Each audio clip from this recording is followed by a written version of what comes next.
everyone, and welcome to Tea and Theology Part 2 or Episode 2, whatever we're calling this. I am on day 8 of my quarantine lockdown in this room. The days are all blurring together, and it was 106 degrees yesterday, so really learning endurance here. But I thought I'd show you a new angle of the room today with this lovely map and my desk. Exciting, I know. Something we learn here at JUC is the different sources of context that together form a really holistic view of the Bible. So, for example, to just name a few, there's geographical context, like you can see displayed on this map. There's historical context, archaeological context, textual context, cartographic context, looking at maps. And so I hope that each week's Tea and Theology can bring one of those sources to the forefront. And today I wanted to look at some maps, probably because I've been stuck in this room, and so I've been staring a lot at the maps that are around my room because there's nothing else to do. Well, there's homework, but do I want to do homework on the weekend? The Lord's Day? No.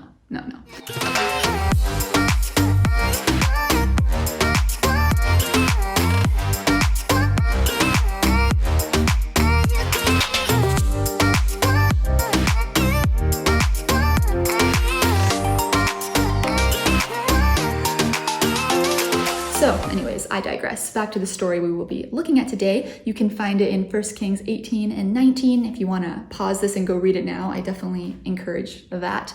But basically, this is a pretty famous story in the Bible about Elijah. Elijah was a prophet and miracle worker in the northern kingdom of Israel in the 9th century, back when King Ahab was king with his lovely / not so lovely wife Jezebel. Elijah is on Mount Carmel. We're gonna go see where that is in a second. And he's basically called all of the prophets of Baal and Asherah together. There's like hundreds of them and only one of him. And they're having basically this competition to see whose God is going to respond, whose God is more powerful. And while this competition between Baal and Yahweh is very interesting, I was really struck by what came after, because we read in the text that after Elijah's God wins, he has all of the prophets of Baal slaughtered. And as I reread this story, I realized that it doesn't specifically say that God told Elijah to have the prophets of Baal slaughtered. I'm not making an objective claim here that Elijah wasn't supposed to have the prophets of Baal killed, but I do think it is cause for pause. And I can't help but wonder if Elijah would have asked, if he would have waited and paused for a moment and asked God, what should I do now?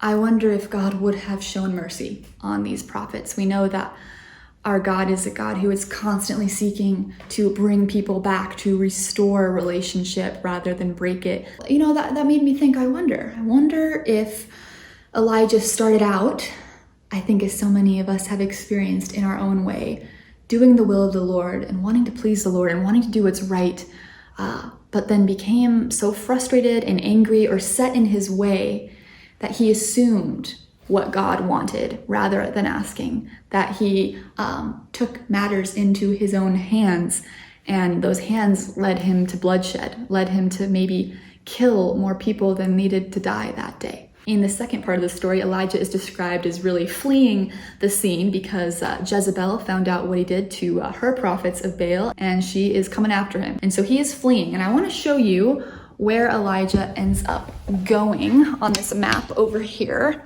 So Elijah ends up fleeing from Mount Carmel all the way down to Beersheba, which is a fairly long distance. He might have taken this highlighted road, the International Coastal Highway, and then turned in at Gaza to get to Beersheba, which is the southernmost border of the kingdom of Judah. So he's left, Ahab and Jezebel's northern kingdom, and he's entered Judah and then has gone as far as he can in Judah to escape her wrath.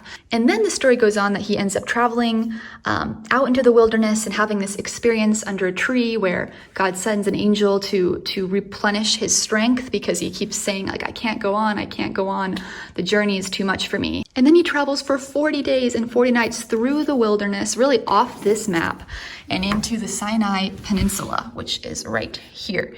And we're told told that he goes to Mount Horeb, which is pretty much interchangeable with Mount Sinai in the biblical text. And so it's debated where that actually is, but we know that it's somewhere on the Sinai Peninsula. And so as the story goes, he goes into the mouth of a cave. In English, most translations say a cave, but in Hebrew, there's an article on the word, so it's the cave, which is probably done purposefully to bring the reader's mind back to Moses, who was in the cleft of the cave when God passed Moses by on that mountain. And now Elijah is in the cave, and God is about to pass by Elijah. And so in this story, Elijah is at the mouth of the cave, and we know that there's a great fire, and there's a great earthquake, and there's a great rainstorm, but God was in none of those things. And then finally, there's the sound of sheer silence, and that's where the presence of God is found.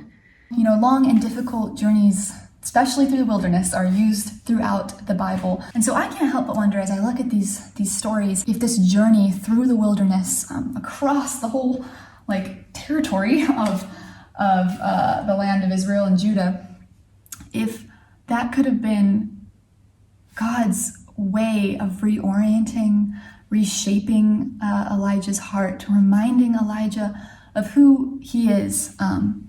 Not only who Elijah is supposed to be as his prophet, but who God is.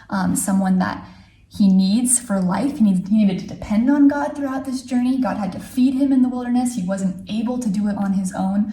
And then in the cave, he experiences God not in these mighty natural events, but in silence.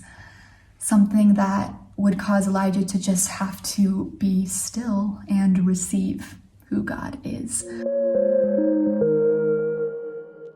Interestingly, in my first Ancient Egypt in the Bible class, my professor was talking about mountains, specifically Mount Sinai, and saying how when people are called up Mount Sinai, like Moses and Elijah, but also it extends to other mountains in the Bible, they're called up to be transformed, but they're not called to stay there. And eventually God calls people down the mountain. He called Elijah down to go back as a transformed person, now strengthened and more able to share God's love and God's message and God's acts in the world. And so I wonder for all of us where we might find ourselves symbolically on Elijah's journey from Mount Carmel. Different chapters of life bring us different situations. You know, maybe you're on Mount Carmel and there's something, whether it's, a way of thinking or a way of doing that God wants to change your mind about and give you a new perspective.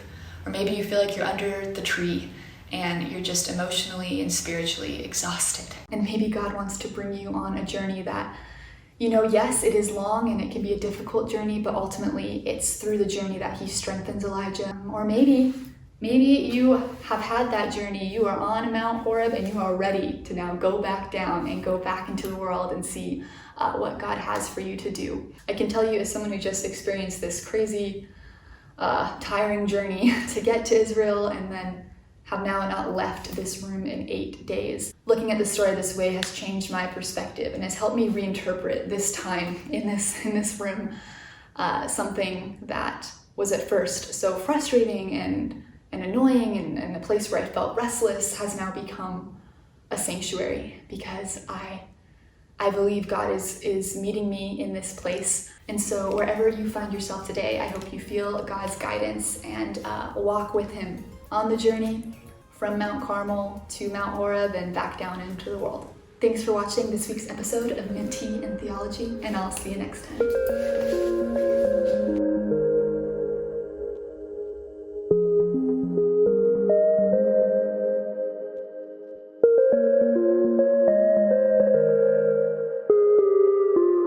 This is Mount Carmel.